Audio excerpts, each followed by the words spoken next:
Hello guys, welcome back to my channel. तो आज हम लोग पढ़ेंगे a prayer for my daughter poem की summary by W.V. Yeats. Okay, the poem a prayer for my daughter is a significant poem of W.V. Yeats. On February 26 he was blessed with the birth of his daughter. तो उसकी जो W.V. Yeats है हमारे poet, उनकी एक daughter हुई है 26 फरवरी को. Okay, remember the date. और फिर द डॉटर को नाम उन्होंने रखा है Annie. The daughter was named Annie. The poem a prayer for my daughter was written in 1919. तो ये पोएम लिखी गई है 1919 में, और पोस्ट वॉर का टाइम था उस time. First world war, post world war था. ठीक है, post first world war. Okay, तो ये आयरिश सोसाइटी की पोएम है. ओके, और बाहर पूरे में वायलेंस ही वायलेंस है एवरीवेयर. लेकिन जो हमारे जो पोएट हैं उन्हें मतलब सोलेस दिया गया है by little kindness of lady क्रीकॉट जी. ओके, तो इससे उन्होंने लेडी जॉर्ज ने इनको जो है काइंडनेस दिखाई है.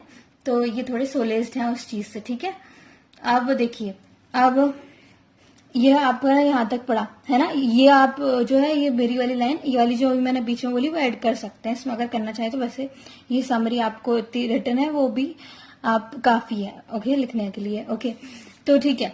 Hence it was natural that the poet Yeats was troubled. क्योंकि फर्स्ट वर्ल्ड वॉर का टाइमिंग है, क्योंकि मतलब पोस्ट वर्ल्ड वॉर है, तो इस बाहर पूरे में वायलेंस ही वायलेंस है. तो पोएट नेचुरल सी बात है ट्रबल्ड या फिर स्ट्रेस में हो गई है ना. द पोएट्स इन्फेंट डॉटर, मतलब पोएट की जो छोटी बच्ची है या फिर बच्चा है या फिर शिशु बोलते हैं हम, इन्फेंट मतलब. तो अब daughter is sleeping in a cradle. वो काहे में सो रही है? पालने में सो रही है, उसके पालने में सो रही है. ठीक है, और स्टॉर्म बाहर चल रहा है, blowing outside which is making poet gloomy. तो पोएट को वो चीज दुखी कर रही है कि स्टॉर्म बाहर है. He feels the cruelty of man more than innocence of sea. तो उसे बाहर लोगों की जो है जालिमता दिख रही है, इनोसेंस ऑफ सी नहीं दिख रहा, उसे शांति नहीं दिख रही नदी की. दस his daughter needs a shield of protection. इसलिए उसकी डॉटर को एक शील्ड चाहिए, प्रोटेक्शन का मतलब सुरक्षा का. ओके, तो he wants for her daughter, उसको डॉटर के लिए ब्यूटी चाहिए बट नॉट वैनिटी, बिकॉज उसने देखा है ब्यूटीफुल लेडीज जैसे हेलन है, वीनस है और मॉडगॉन, और ये इन लोगों को डब्ड इन मैरिजेस क्योंकि इनकी शादी जो थी वो अनहैप्पी प्रूव्ड हो गई. ठीक है, मतलब ये शादी में खुश नहीं रह पाएंगे. इसीलिए वो चाहता है कि वो उसकी बेटी जो है सुंदर ना होके, मतलब उसमें ऐसे गुण हो जैसे काइंडनेस, मतलब वो और ऑनेस्ट, ईमानदार, इनोसेंट हो उसकी बेटी, ऐसा चाहता है वो. ठीक है, इन्फीरियर वुमेन कैन हैव, शांति नहीं दिख रही नदी की. 10 his daughter needs a shield of protection. इसलिए उसकी डॉटर को एक शील्ड चाहिए, प्रोटेक्शन का मतलब सुरक्षा का. ओके, तो he wants for her daughter, उसको डॉटर के लिए ब्यूटी चाहिए बट नॉट वैनिटी, बिकॉज उसने देखा है ब्यूटीफुल लेडीज जैसे हेलन है, वीनस है और मॉडगॉन, और ये इन लोगों को डब्ड इन मैरिजेस क्योंकि इनकी शादी जो थी वो अनहैप्पी प्रूव्ड हो गई. ठीक है, मतलब ये शादी में खुश नहीं रह पाएंगे. इसीलिए वो चाहता है कि वो उसकी बेटी जो है सुंदर ना होके, मतलब उसमें ऐसे गुण हो जैसे काइंडनेस, मतलब वो और ऑनेस्ट, ईमानदार, इनोसेंट हो उसकी बेटी, ऐसा चाहता है वो. ठीक है, inferior women can have rewards, हाँ, inferior women can have rewards of courtesy and kindness of the woman as these qualities are far superior.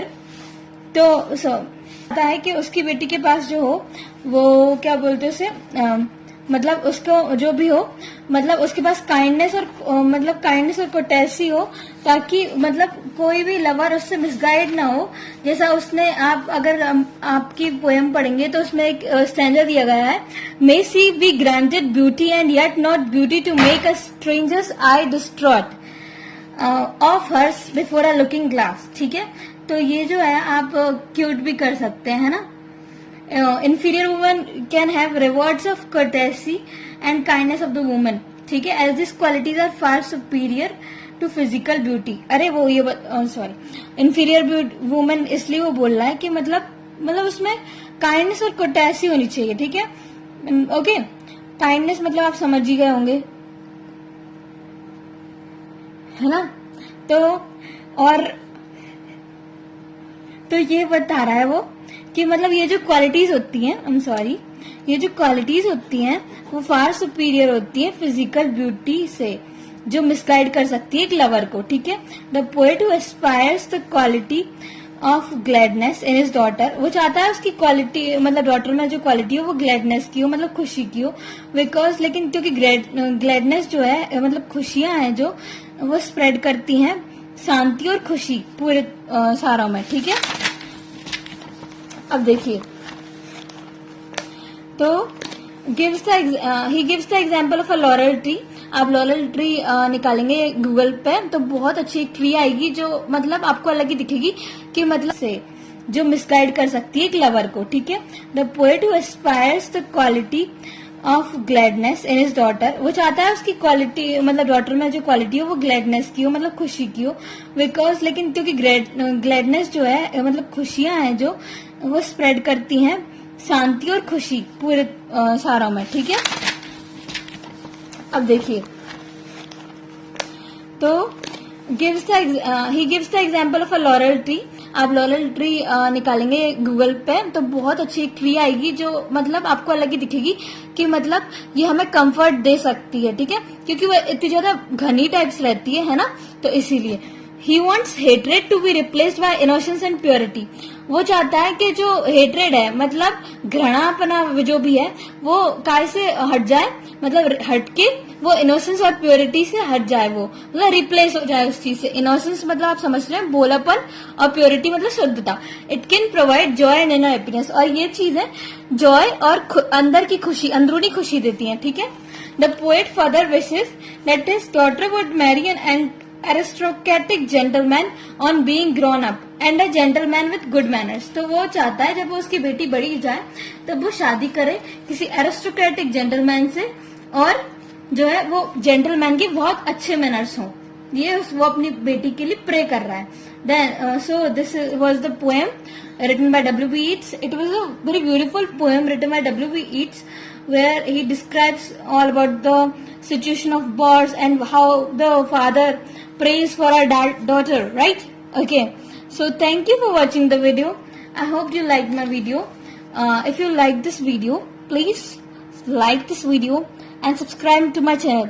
और अगर आपको ऐसी मोर वीडियोस चाहिए हो किसी भी टॉपिक पे तो आप प्लीज कमेंट करके बताइए मुझे। ये एक बच्चे ने ही बताई थी कमेंट करके कि उसको इंग्लिश लिटरेचर का सिलेबस समझ नहीं आ रहा, एग्जाम्स हैं उसके, राइट।